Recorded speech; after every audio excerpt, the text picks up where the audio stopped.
எத்தே கூப்பிட்டீங்களா? ஆமா மருமோளே, சாப்பாடுலாம் ரெடி ஆயிட்டா? எத்தே கொஞ்சம் வெங்காயம் இல்ல, போய் வாங்கிட்டு வந்துடுறேன். உன் அன்னிக்காரிய பாத்தியாடி? வீட்டுல எப்போ ஏதாவது ஒண்ணு இல்ல இல்லன்னு சொல்லிட்டு கடைக்கும் வீட்டுக்கும் 4 தடவை அலையணும்னு அலைவா. நீ சும்மா இருமா, அவளை பத்தி தான் எல்லாருக்கும் தெரிஞ்சது தானே.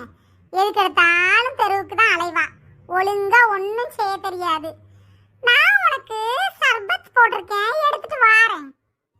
என் செல்லம் ரசாத்தி, பங்குனி வெயிலுக்கு சர்பத்து தான் பதமா இருக்கும், போய் எடுத்துட்டு வாம்மா. சரிம்மா. என் பிள்ளை